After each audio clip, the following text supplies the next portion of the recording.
Democrats from the committee are now speaking. Let's listen there. We have to look to the most powerful person in the United States and the world, which is President Donald Trump. He is mentioned in the Epstein files more than almost anyone.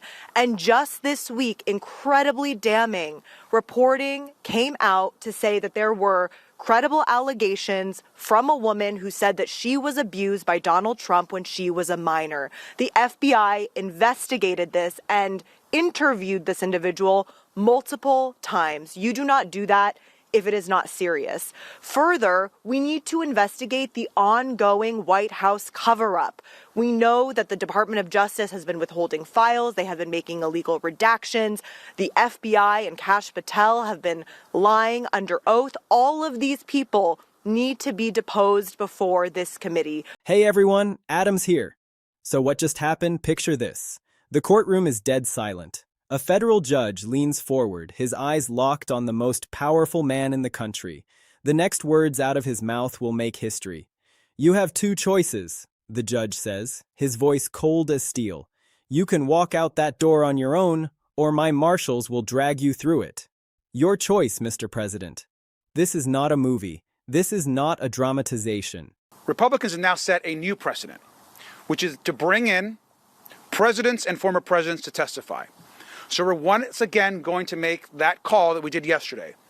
We are now asking and demanding that President Trump officially come in and testify in front of the Oversight Committee. He appears in the Epstein files next to Jeffrey Epstein and Ghislaine Maxwell almost more than anybody else. So it's time for the president to answer questions about why files are missing from the DOJ, why there's been a White House cover-up, and why we continue in that administration to call this investigation a hoax. And finally, I'll review the call that we made yesterday that we are demanding, again, that the press and the public be allowed inside the depositions so that you can hear the answers and the questions directly. And if that's not going to happen, they need to release a full, unedited. This actually happened inside a New York courtroom. And the fact that a sitting president of the United States had to be threatened with physical removal like some drunk at a baseball game tells you everything about how completely Donald Trump has broken every rule of the American legal system. Today we're here to conduct a serious investigation, and it is obvious that our Republican colleagues, at least yesterday, were not here to do the same thing. We've said it many times and we'll continue to say it again. We will hear from anyone. We don't care who you are. We just want the truth. All of us have met with the survivors. All of us looked them in the eyes and promised them that we would see this thing through the end and do it in a serious way. Asking questions about UAPs, UFOs, as interested as I am in the subject too, it has nothing to do with this investigation. Don't waste our time. Don't waste the time of survivors who have been waiting and waiting for justice. Now, finally, the government is paying attention. Members of Congress are paying attention. Stay focused on the matter at hand. But here is where things get twisted. While you were scrolling through YouTube, you probably saw videos with titles screaming that Trump was already dragged out, already screaming, already fighting with marshals while being hauled away like a madman. Those videos have millions of views. They look real. They sound real. The narrators sound urgent, the graphics flash, the tension builds, and then you watch the whole thing and think, wait, did that actually happen? Here is the truth those videos won't tell you. The creators put tiny disclaimers buried in descriptions that read, "This content is fictional and not intended to represent real events." But by the time you see that, you are already hooked. You already watched the whole thing. You already shared it. And the line between what is real and what is fiction has officially disappeared. But here is the part that should terrify you. The real courtroom drama happening right now is so insane that the fictional versions don't even feel fake anymore. They feel like previews. Because in actual courtrooms, with actual judges, Donald Trump is getting warnings that no president in American history has ever received. Warnings that if he does not shut his mouth and sit still, he will be physically removed, removed by force, removed by marshals, removed like every other defendant who cannot follow the rules. Let me take you inside the Jean Carroll defamation trial. This was not some backroom hearing. This was a federal courtroom with Judge Kaplan on the bench, a man who has been judging cases since the 1990s and does not intimidate easily. Trump is sitting in the defendant's chair, and from the moment testimony starts, he cannot help himself. Witnesses are speaking, and Trump is muttering loud enough for people 3 rows back to hear. He is shaking his head. He is making comments. He is performing for an audience that is not supposed to exist inside a courtroom. Judge Kaplan stops everything. The room goes silent. And then the judge looks directly at Trump and says words that should be carved into the walls of every courthouse in America. He tells Trump that his behavior is disrupting the proceedings. He tells him that his presence in the courtroom is not required. And then he drops the hammer. He says, if Trump cannot control himself, if he makes one more audible comment, if he disrupts these proceedings again, he will be removed. Removed means marshals. Removed means hands on elbows. Removed means the most powerful man in the world being walked out of a courtroom like a common criminal. And here is what makes that moment historic. Judges do not make those threats lightly. They do not warn defendants about removal unless the behavior has crossed every line of acceptable conduct. And Trump crossed it so completely that a federal judge had to look a president in the eye and say, sit down, shut up, or get out. That happened. But the Carroll case was just the opening act. The real chaos is happening across multiple courtrooms, with multiple judges, all reaching the same breaking point at the same time. In the New York hush money case, Judge Juan Merchan had to deal with Trump doing what Trump always does. He went public, he attacked witnesses, he attacked the judge's own family, he made statements that any other defendant would know would land them in handcuffs immediately. So Merchan did something unprecedented. He imposed a gag order, a formal court order telling Trump exactly what he could and could not say publicly about the case. And Trump looked at that order and laughed. He violated it immediately. He violated it again. He kept violating it so many times that Merchan had no choice but to find him in contempt of court. Not once. Multiple times. Each violation came with a fine, and each fine came with a warning that got more serious every time. Then Merchan said the words that should have been front-page news for a month.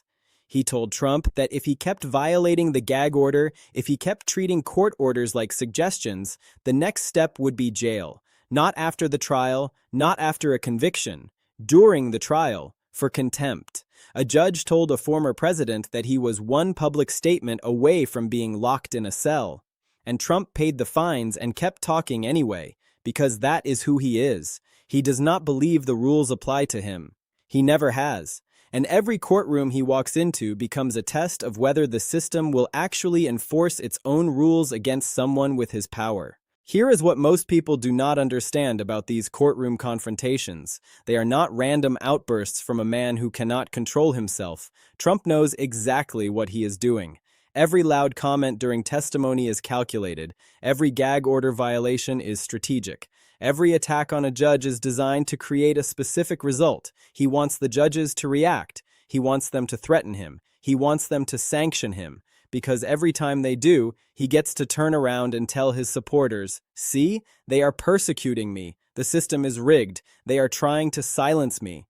It is a performance. The courtroom is his stage. The judges are his foils. And the media is his audience. He is playing a long game where the goal is not to win the legal cases, but to delegitimize the entire system so that even if he loses, his supporters believe the losses are fake. And here is the trap the judges are caught in. If they ignore his behavior, he disrupts the proceedings and makes a mockery of the court. If they sanction him, he uses the sanctions as proof of persecution. And if they actually follow through and have him removed or locked up, they create the exact spectacle he wants. Images of a president being dragged from a courtroom, images of a president behind bars, those images would be weaponized instantly. They would be used to prove everything he has been saying about the system being corrupt and weaponized against him. The judges know this. They see the trap, and that is why the warnings keep escalating while the actual enforcement keeps getting delayed. They are trying to maintain order without handing Trump the propaganda victory he is desperate for. It is a tightrope walk with no net, and every day the rope gets thinner. But here is what is changing. The judges are running out of patience simultaneously. Trump is not dealing with one case and one judge. He is dealing with multiple cases across multiple jurisdictions. Criminal cases, civil fraud cases, defamation cases, appeal after appeal. Each case has its own judge, its own courtroom, its own rules, and its own tolerance for nonsense. And as the legal walls close in, as the losses pile up and the options narrow, Trump's behavior is getting worse. Because the disruptions correlate directly with how badly things are going. When a ruling goes against him, the outbursts escalate. When testimony is damaging, the comments get louder. When a judge issues an order he hates, the public attacks intensify. It is desperation, and desperation in a courtroom is dangerous because it leads to exactly the kind of behavior that judges cannot ignore. The kind of behavior that turns warnings into actions. The kind of behavior that transforms a threat of removal into an actual removal. Every legal expert who has watched Trump's courtroom conduct up close has said the same thing. It is not a question of whether he will push a judge past the breaking point.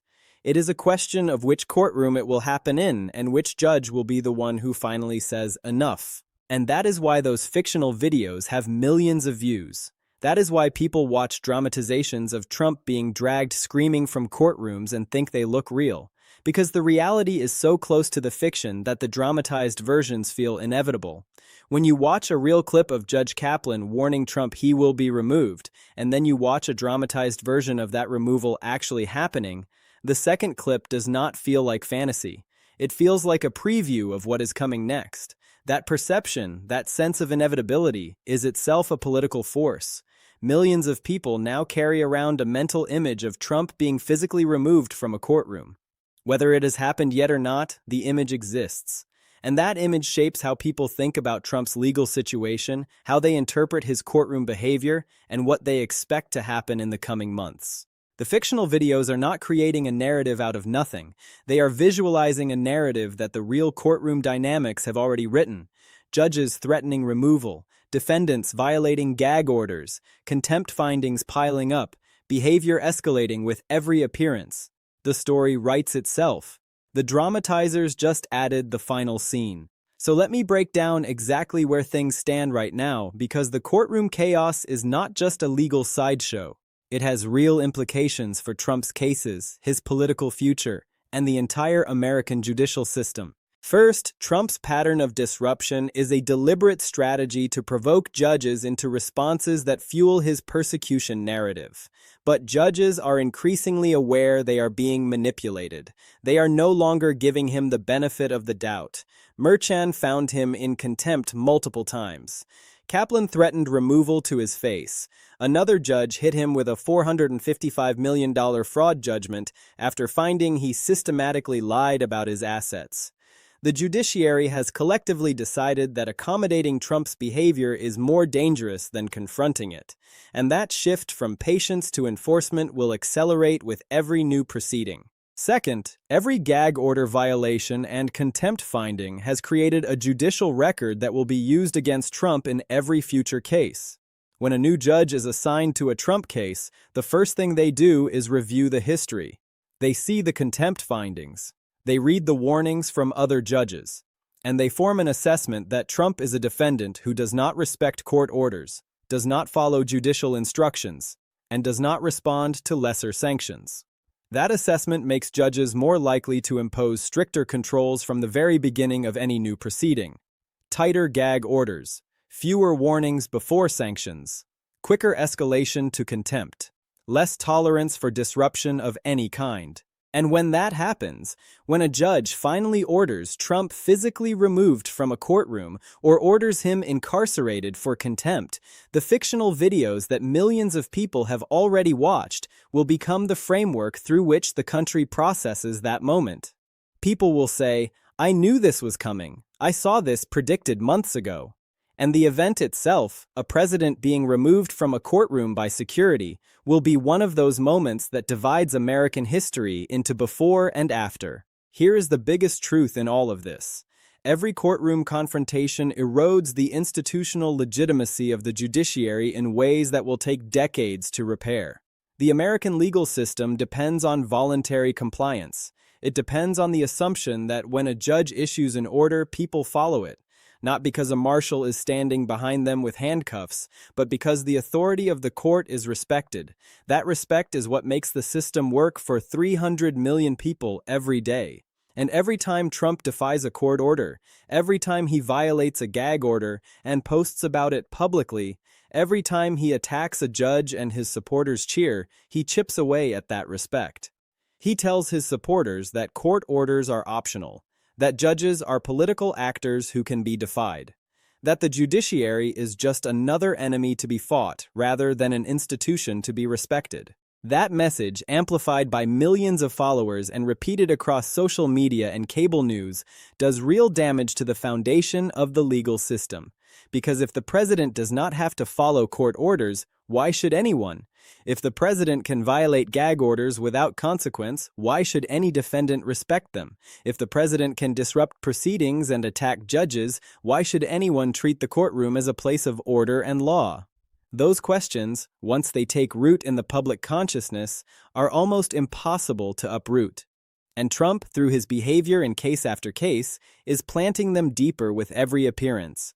The courts will survive Trump, the judiciary will endure, but the damage he is doing to public trust in the legal system, the normalization of defiance and contempt for judicial authority, that damage will be felt for generations. Every judge who has to deal with a future defendant who says, "Why do I have to follow the rules when the president didn't?" will know exactly where that attitude came from. So while fictional videos dramatize Trump being physically dragged screaming from courtrooms, the real story is almost as explosive. A federal judge warned Trump he would be removed from his own defamation trial. Another judge found him in contempt multiple times and warned him that continued violations could mean jail. Yet another judge hit him with a $500 million fraud judgment. And across every proceeding, Trump has pushed the boundaries of acceptable courtroom behavior further than any defendant in modern history. The warnings have been given. The contempt findings are on the record. The threats of removal have been made to his face. And every day, with every new hearing and every new confrontation, the distance between the warnings and the actual consequences gets shorter. Trump has spent his entire life believing he can walk into any room and bend it to his will. But courtrooms are not rally halls. Judges are not rally crowds. And the rules that govern what happens inside those walls do not care how powerful you think you are. All hell has not broken loose yet, not in the way the viral videos imagine.